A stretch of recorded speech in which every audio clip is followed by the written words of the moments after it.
The views and opinions expressed on the following program are those of the host and guests and do not necessarily represent those of any organization, including One Generation Away. The freedom of a people to choose its leaders is the root of liberty. Keep alive this experiment in liberty. Liberty, in case you've forgotten, is the soul's right to breathe. Government should be very minimal in protecting liberty. Peace cannot be purchased at the cost of liberty. The sturdy ground of liberty. Liberty once lost is lost forever. Fight for their liberty and for our security. Guarantees individual liberty. This great republic, born alone in liberty. Liberty. Liberty. Liberty. Liberty. Liberty. Liberty. Liberty. Liberty. Just how much do you want liberty? This is Liberty Nation with Tim Donner, a production of LibertyNation.com. Cutting through the double talk, taking on the topics, going after what the politicians really mean, and making it all clear. For your freedom and your liberty. Liberty Nation with Tim Donner. As the first contest in Iowa beckons hours away, will election 2020 be a referendum on Trump or the Democrats? Welcome back into Liberty Nation Radio, a production, as always, of LibertyNation.com and heard from coast to coast on the Radio America Network. With impeachment bombing out just like the Mueller investigation and the entire 3-year-long parade of scurrilous allegations designed to remove President Trump from office and deny him a place on the 2020 ballot, Democrats will now begin to experience the tender mercies of actual voters, starting with the Iowa caucuses on Monday and then the New Hampshire primary the following Tuesday. We'll analyze how the Democrats' latest failure on impeachment is likely to affect the election, and we'll discuss the leading issue in virtually every presidential election, the economy, with LibertyNation.com economics correspondent Andrew Moran. Plus, LibertyNation.com legal affairs editor Scott Cosenza jumps on board for Talking Liberty. Say what? Say what? Say what? One more time. We commence the proceedings with our signature segment, Say What, where we roll out a virtual assembly line of wacky, astonishing, damnable, and ultimately revealing things uttered by politicians and the chattering class. There's a word or hyphenated word that immediately comes to mind when thinking about the state of the Democratic Party circa February 2020. The word is self-immolation, which means setting yourself on fire. How have the Democrats done this? Well, let us count the ways. First, as we prepare to put impeachment in the rearview mirror, listen to the logic of the Pied Piper of impeachment, Adam Schiff, saying Trump is so evil and so intent on cheating, that's their word of the week, in the next election, like he did in the last one, that Americans shouldn't even be allowed to vote for him this year. The president's misconduct cannot be decided at the ballot box, for we cannot be assured that the vote will be fairly won. This, as Democrats prepare to absorb stinging allegations from the Attorney General about them using intelligence assets and foreign agents to interfere and spy on the 2016 Trump campaign. Breathtaking hypocrisy. They said Trump's request of the Ukrainian president to investigate blatant self-dealing and corruption by Obama's Vice President Joe Biden is entirely illegitimate. But Trump lawyer Pam Bondi put that one to rest. When the House managers gave you their presentation, when they submitted their brief, they repeatedly referenced Hunter Biden and Burisma. They spoke to you for over 21 hours, and they referenced Biden or Burisma over 400 times. They said there was nothing to see. It was a sham. Multiple House Democrat witnesses, including those from the Department of State, the National Security Council, and others, unanimously testified there was a potential appearance of a conflict of interest. How much money did Hunter Biden get for being on the board? Burisma paid more than $3.1 million to Devin Archer and Hunter Biden. That's over the course of a year and a half. If Joe Biden thinks just because the elite media is remarkably incurious or dismissive of $3.5 million paid to the entirely uncredentialed Hunter Biden while his father held the second highest office in the land, he is in for a rude awakening if he somehow survives the primary gauntlet and faces Trump in November. Inherent in the articles of impeachment the House passed and sent to the Senate is the notion that Trump has somehow endangered Ukraine by withholding military aid for a couple of weeks. But Trump lawyer Michael Purpura put that one to rest as well. One of the few things that all of the witnesses agreed on was that President Trump has strengthened the relationship between the U.S. and Ukraine, and that he has been a more stalwart friend to Ukraine and a more fierce opponent of Russian aggression than President Obama. The House managers repeatedly claimed that President Trump doesn't care about Ukraine. They are attributing views to President Trump that are contrary to his actions. Trump held up lethal aid for 2 weeks, Obama for 8 years. And as the Senate impeachment trial forced 3 of the top 5 Democratic presidential candidates off the trail to sit through the trial, the best Elizabeth Warren could think to do for publicity was to submit a question to the presiding Chief Justice, which, wait for it, insults the Chief Justice. Senator from Massachusetts. Mr. Chief Justice, I send a question to the desk. Thank you. At a time when large majorities of Americans have lost faith in government, does the fact that the Chief Justice is presiding over an impeachment trial in which Republican senators have thus far refused to allow witnesses or evidence contribute to the loss of legitimacy of the Chief Justice, the Supreme Court, and the Constitution? Translation: I'm not going to like the verdict, so I'm going to go ahead and trash the presiding Chief Justice and the entire institution of the Supreme Court. There you go. Democrats 2020. So who did the Democrats rely on to try and dig them out of the hole they've been digging deeper and deeper for themselves? Well, first, there was John Bolton, angry ex-employee of Trump who supposedly says Trump wanted to tie military aid to Ukraine, getting the left all excited for 2 or 3 days, but then, whoops, they found a video of Bolton before he was trying to sell books saying the opposite. I will be meeting President Zelensky. He and President Trump have already spoken twice.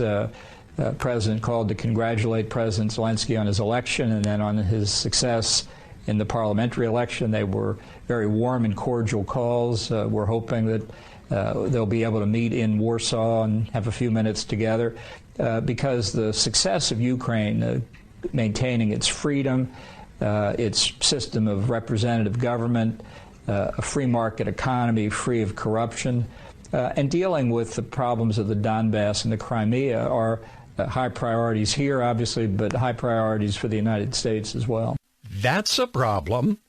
And that video just accelerated the end of things for the Democrats, but not before they tried to cling to another guy, Lev Parnas, fixer for the fixer Rudy Giuliani, now under indictment and evidently looking to limit the damage with new revelation, suddenly changing his testimony, ready to spill the beans on Trump and his gang. Now, to give you an idea of what this guy the Democrats were all excited about is like, listen to Lev Parnas answering a reporter's question. As far as what you have to share, is that going to be enough to change the minds of 67 senators? If you can say it closer, please. I mean, I don't know. Some of these, like I said, the Trump world is like a cult, and a lot of these senators are in the cult, so I don't know. Republican senators are in a cult of Trump. That's the guy Democrats thought was going to, like so many others before him, bring down Donald Trump. But with impeachment fading into the rearview mirror, the Democrats now have to look in the mirror themselves and face what they brought, starting with the reality that even rank-and-file Democrats hardly cared about impeachment, as former Obama chief strategist David Axelrod revealed on CNN. I was in a focus group this morning for the Institute of Politics here at the University of Chicago with some Chicago Democratic voters, and it was chilling to hear them talk about this because impeachment didn't even come up. No one volunteered it for 80 minutes into the focus group, and we're right in the middle of the trial. But as if the spectacular blow-up of their impeachment effort hasn't been damaging enough, it seems the Democratic National Committee may now have started a civil war in the party by naming aging party hacks from the disastrous Hillary Clinton campaign like John Podesta and Barney Frank to their powerful Convention Rules Committee, infuriating the Sanders campaign, which fell victim to the DNC tipping the 2016 nomination to Hillary. Sanders campaign co-chair Nina Turner said on the podcast Status Coup that this will not stand. It is an embarrassment. The DNC should be ashamed of itself because it really is a slap in the face to folks who were asking for reform.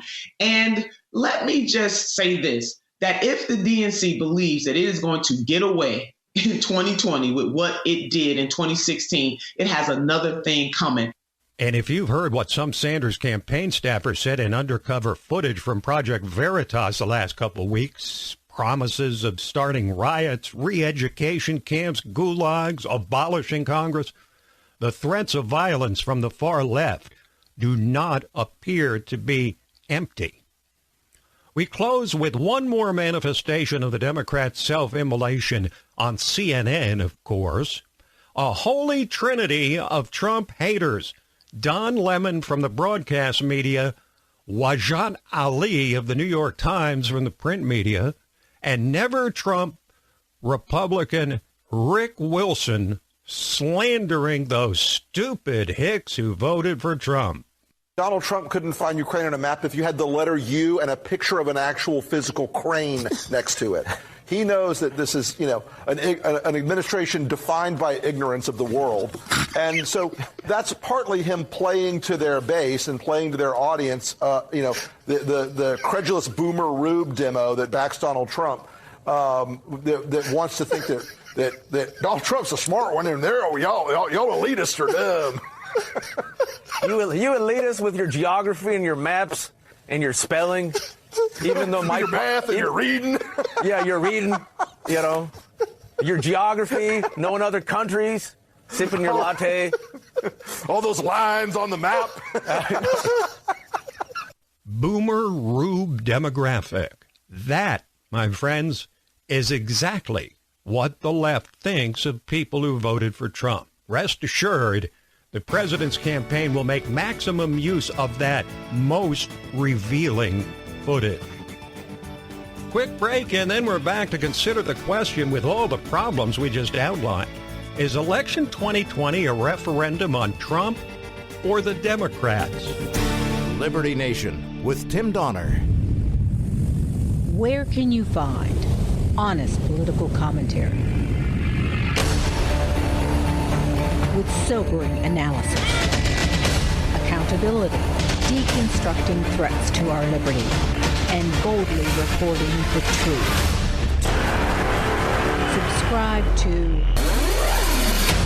the LibertyNation.com YouTube channel, where facts matter.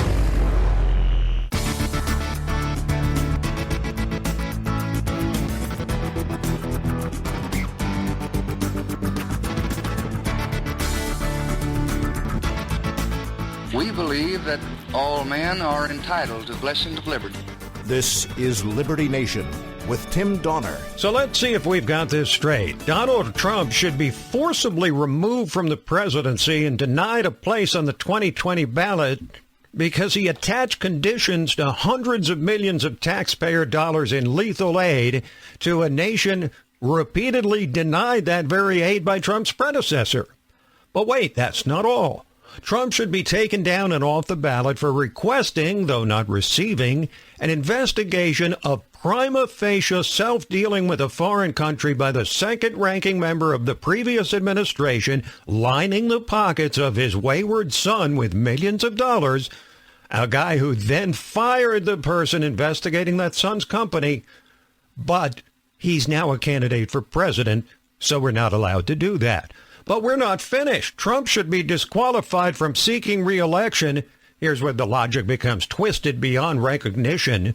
Even though he, unlike the Democrats who voted against lethal aid in the Obama years, provided the means for that country to protect itself against slaughter by the very people the left still claims, even after the Mueller investigation, to be Trump's overlords, the Russians. Never mind that Trump has similarly withheld aid from at least 5 other countries. And then, evidently reading Trump's mind and turning their warped opinions into facts, we have the left's ultimate manifestation of projecting their own sins onto Trump with the crowning script flip. Trump must be removed from the ballot because his corrupt intent regarding Ukraine proves that he plans to use foreign actors to interfere in the upcoming election. This, as the Attorney General continues an exhaustive investigation and prepares to release a doubtless blistering report on Democratic interference in the 2016 election. Remember the Russian-produced Steele dossier spying on the Trump campaign, the struck page insurance policy against Trump's election, and all the rest? They shout from the rooftops that Trump represents a constitutional emergency, a dire threat to national security, though never specifying the nature of that threat, and thus must be removed from office immediately. Then they wait 33 days to send their flimsy but urgent articles of impeachment to the Senate, where the Pied Piper of the Trump-hating band, Adam Schiff, offers this insight into mainstream Democratic thinking. We played it for you in the first segment, but I've got to read it for you again. The president's misconduct cannot be decided at the ballot box, for we cannot be assured that the vote will be fairly won. Lest you think all of this is pure lunacy, think again. This is the essential sum of the left's position circa January 2020. Illogical? Of course it is. But these are the preposterous conclusions drawn from minds deformed by unmitigated hatred for a man who's stolen their power and stripped them politically down to the toes. And increasingly, they've turned that hatred on the people who voted for Trump. Now, just because this pattern of blind, banana republic-style resistance has carried on for the entire 36 months of the Trump presidency does not make the behavior any less deeply disturbed. The Democrats put blinders on at about 2 a.m. on November 9, 2016, and have since staked their political fortunes on their own myopic and paralyzing hatred of the winner, blissfully unaware that their universal outrage at all things Trump is not shared by the people who will actually determine the outcome of the 2020 election. Indeed, for all the unprecedented controversy swirling around this 45th president, it may well be that the November election will actually have less to do with reaffirming Trump than with simply disqualifying his opponent. Quick break, and then we're back to analyze the state of the most important single factor in the 2020 elections, as it always is, the economy. Liberty Nation with Tim Donner.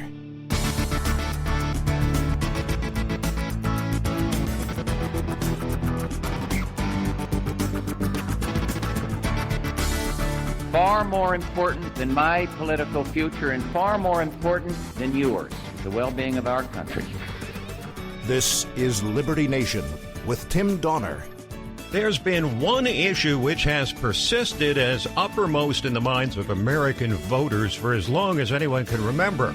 Except in times of war, the economy has almost always been the number one issue in every presidential election because our quality of life is reflected in how fast the economy is growing, how many jobs are out there, our ability to afford more than just the basics. In the last 100 years, incumbent presidents have been defeated only 3 times, each during a depression or recession, while even an okay economy has assured every other sitting president a second term. So, is the economy as in good a shape as President Trump would have us believe, or does it, as Democrats claim, have little to do with Trump? Are we anywhere near an economic downturn? And with Iowa voters going to caucus in the first Democratic presidential contest on Monday, what about the economic policies of the candidates trying to unseat President Trump? Joining us to analyze the state of the economy is LibertyNation.com's maven of economics, a man who modestly rejected my description of him as acclaimed the last time he was on the show, but who nevertheless is acclaimed and has made quite a name for himself in economic circles. Andrew Moran. Hello, Andrew. Hello, thank you for having me. And I love the maven description. I think I'm going to use that from now on. Now, Andrew, we know that President Trump is an unbridled, unapologetic capitalist. But what about the Democrats running against him? 3 of whom, of course, were stuck in Washington at the somnambulistic Senate impeachment trial just when they needed to be in Iowa. What would be the most immediate changes we could foresee if Bernie Sanders or Joe Biden is elected president? First, I think it might depend on the makeup of the House and the Senate. If the Republicans regain control of the House, you might see some, fierce pushback against any Democratic agenda at the executive branch, or, perhaps I'm being a bit too optimistic because all the Democrats have been pretty content with, expanding the executive branch. They may just say, I have a pen and a phone like former President Barack Obama. But all that aside, if Bernie Sanders is president, you probably would see a complete overhaul of the U.S. economy. Project Veritas released all those clips this week of a lot of the Sanders campaign insiders who how they really feel about traditional economic principles. They want to abolish private property, they want to eliminate the wealthy, and so on. So on one hand, I do sympathize with Bernie Sanders and how the Democrats have treated him in the last election cycle. This one, because my guy Ron Paul, he was subjected to the same party manipulation in 2012, which Donald Trump, good for him, exploited to his advantage and irked the John Boehners of the Republican Party. But overall, he would be a disaster of a president because it's not just universal health care, it's everything else that comes with it: free tuition, high tax rates, the Green New Deal, and all this multi-trillion-dollar spending on climate change, and who knows what that entails. With Joe Biden, he even said himself, I think he was speaking to a group of Wall Street investors, and he was saying nothing much would change if he were president. So I think with a lot of President Trump's opponents, I think they're fine with a lot of his policies. They just hate the guy behind them. So I'm sure if you were to list Trump's achievements and say that Obama did them, the left would say, "Oh yeah, they're great, they're fantastic. I love the lower taxes and whatnot." So Biden, I don't think he'll be that much different. He'll be entertaining with all the gaffes, but maybe he'll lob a few progressive policies to satisfy that wing of the Democratic Party. But overall, you're not going to see the United States become Soviet Union with Biden as commander-in-chief.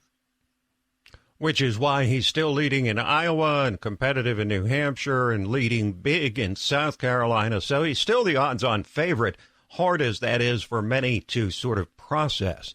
But, Andrew, the economy has undoubtedly been strong these last 3 years. But are you concerned that the 3% growth numbers we were getting in 2018 were closer to 2% in 2019? Oh, well, actually, the latest GDP numbers came out this morning, and it found that the economy grew 2.3% last year, which is the slowest of Trump's presidency, and I'm likely attributing it to the trade war. Because if you look at all the numbers, consumer spending was healthy. It was lower than in previous years, but it was still 2%, which is good enough to help the consumer dependent economy. The housing market was doing well because of lower interest rates. The major thing that dragged down the GDP numbers was weaker business investment. You saw capital expenditures drop 3% in the fourth quarter. Oil rig spending fell 10%. Inventory growth slumped. So there were a lot of, on the business side, hiccups, and that could be attributed to the tariffs and the overall trade war. So I think if you want to get a better gauge of the economy, and if about business investment, I think the first half of this year will answer if business investment was weak due to the U.S.-China trade war and all the other, trade disputes with Canada, Mexico, and the European Union, or if there's something a bit more, lying underneath the surface that businesses see that others in the economy do not. Perhaps, too much debt is accumulating in these companies, and any little jump in interest rates would crush them. Because you do see that. You do see corporate debt, skyrocketing. You see corporate bonds growing. And all these companies, good for them. There is a market for it, but eventually that market's going to dry out, and that's going to destroy or really significantly hurt the U.S. economy. So we do finally see the first stage of what will become a more comprehensive China trade deal, assuming that Trump gets reelected. You've got to figure that he can draw the Chinese into several more stages of this trade deal. But the first stage of it is in. To what degree do you think it will mitigate the effects, whatever effects there were, of tariffs on the economy, and the lack of tariffs? To what extent will they boost economic growth, the other metrics here in 2020? The tariffs, most of them are staying intact. I think only one of the tariffs, I think it was on $160 billion worth, was being cut in half from 15 to 7.5%. But the main tariff, the 25% tariff on more than $300 billion in goods, is staying the same. Overall, I think growth in 2020 will be comparable to perhaps this year, maybe be a bit higher, 2.5%, because now you have a bit more trade certainty. But then on the other hand, you have the first quarter numbers, which probably be pretty bearish due to the coronavirus. But overall, you have historically low interest rates. You have a Fed that's willing to accommodate even more. The latest FOMC meeting pretty much stated that if they see any significant weakness ballooning, that they would intervene. You also have the Fed propping up Wall Street with the repo market bailouts. You have consumer confidence, the highest it's been in more than 20 years, meaning that you have more shoppers willing to spend and willing to borrow. And also President Trump and some Republicans hinted that there could be a big tax cut coming. So perhaps you would see an extra 0.5% added to GDP over the next 12 to 18 months. And again, a lot of people, because not a lot of people follow monetary policy, but the effective interest rates usually take about 4 to 6 months to seep into the overall economy. So I think the last rate cut was in September, October. So perhaps maybe next month you start witnessing an acceleration domestic expansion because the rates are finally starting to kick in.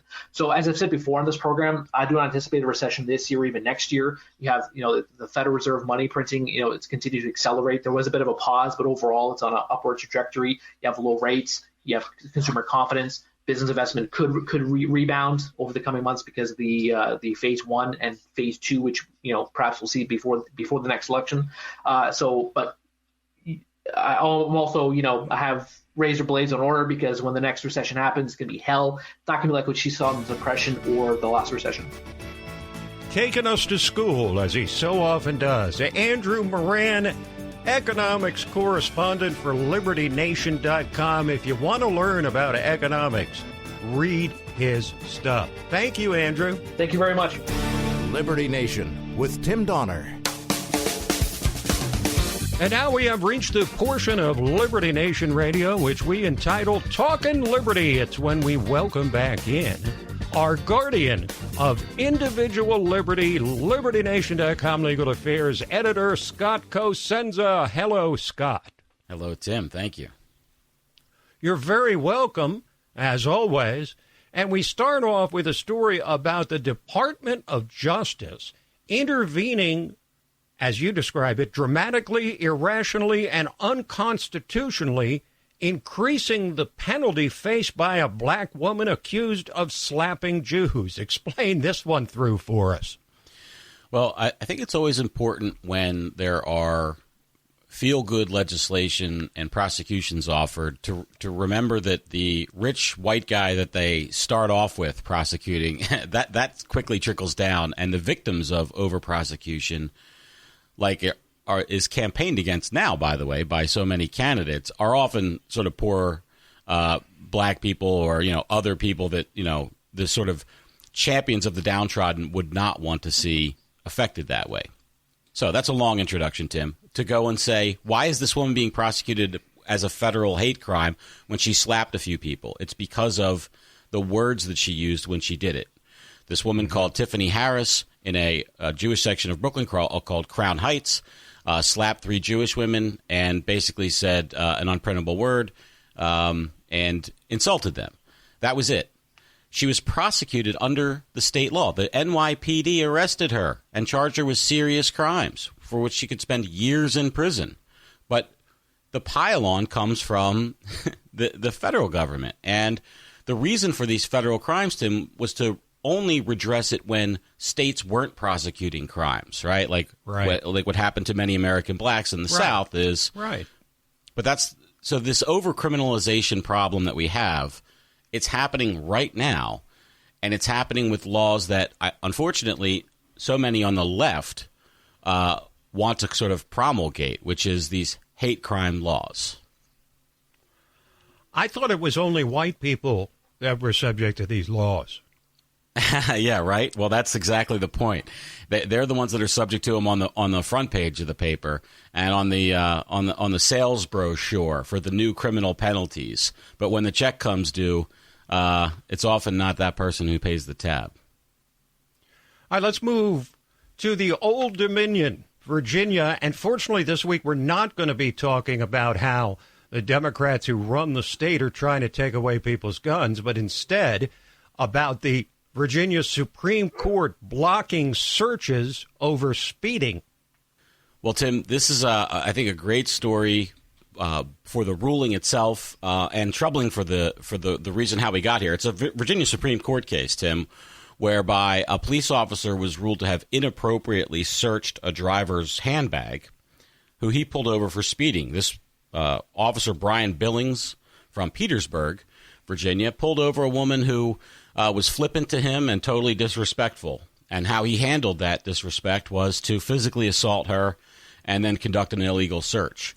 But the police department tried to justify the search because they said that commensurate with the speeding charge, somehow he was allowed to go ahead and search her bag. The Supreme Court threw that out and said it's absolutely not acceptable. And, you know, it's always important, Tim, no matter what charge they add to the vehicle code, the police will try to use it as justification for any arrest. Well, and this is the problem that we've had over time with them seizing property and then keeping the property even though the person who was detained did nothing wrong. You know, Tim, there were headlines this week out of New York that Prince Andrew declined to cooperate with prosecutors' attempts to interview him on the Epstein matter. And I just thought, you know, the headlines were a bit misleading because really they should say that he declined to help them put him in prison for some crime that he committed related to the Epstein matter. Okay, next in line. An appeals court rules that California must release police misconduct records. This sure sounds like a good thing. It is a great thing, Tim. One of the major problems that we have, I think, in the relationship between the police and those who are policed is this secrecy over who are the bad cops and who are the good ones. And it retards getting out the bad ones if we don't know who they are. The people of California voted a law in to make sure that they could have access to these records.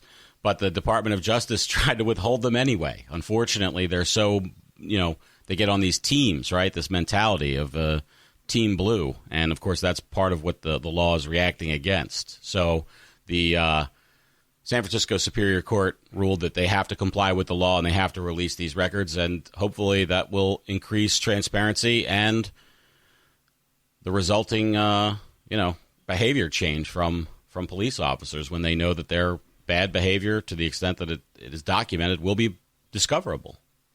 I would have loved to hear what Kamala Harris, Attorney General of California, would have had to say about this if she was still in the presidential race. She would abstain, probably, Tim. Yes. She'd say that's a state matter. I'm running for federal office. There you go. That's good. Yeah. Are you advising her? Were you advising her campaign? Because that's probably exactly the advice she would have gotten. Right. All right, let's talk Facebook because it's all over the place these days. They just paid a $550 million settlement for breaking an Illinois data protection law. And data protection is an issue that's very current with Facebook users.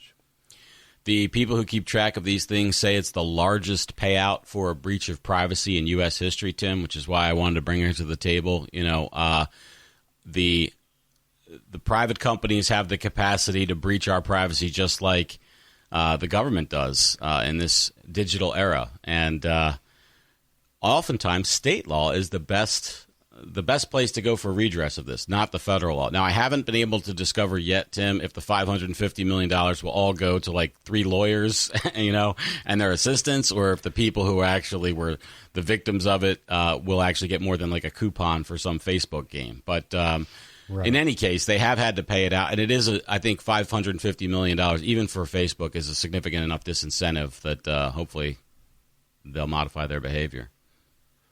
Well, do we have any reason to believe that this particular settlement will change their behavior? Have they made any statements about how they're going to go overboard with data protection? Because a lot of people are upset about this. Well, I think more importantly than that, Tim, the stock price took a hit. There was the very latest reporting on this. And if that doesn't motivate them, what else could? Always the green. Always the green, even on the left.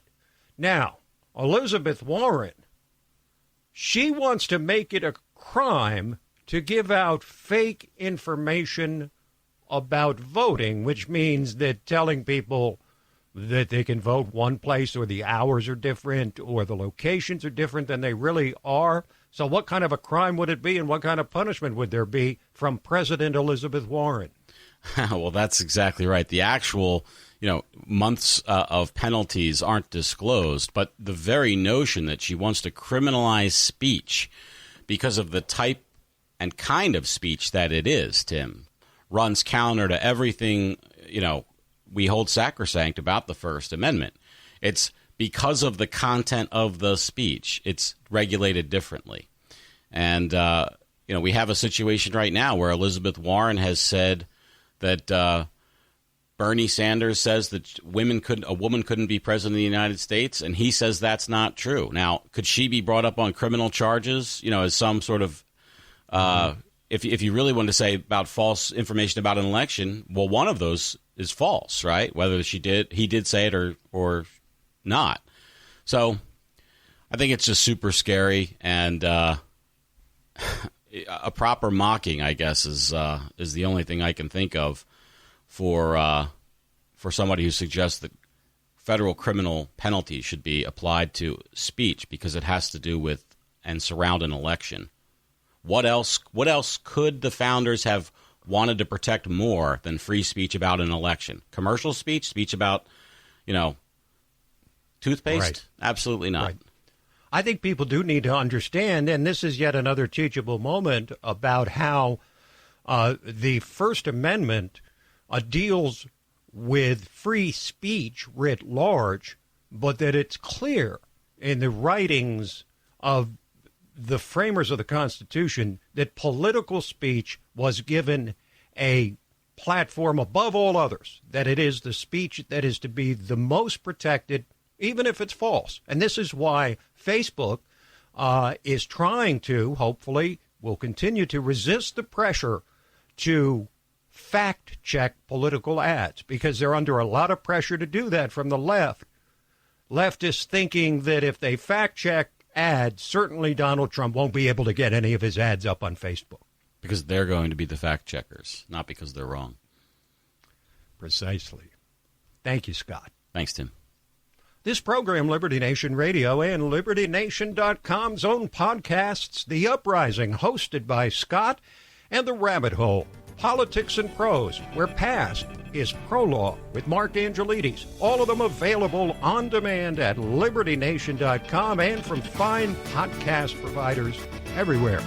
So that is it for this week, but we'll be back at you next week, same time, same station. Till then, this is Tim Donner saying, stand up for liberty. And we'll see you next time on Liberty Nation Radio.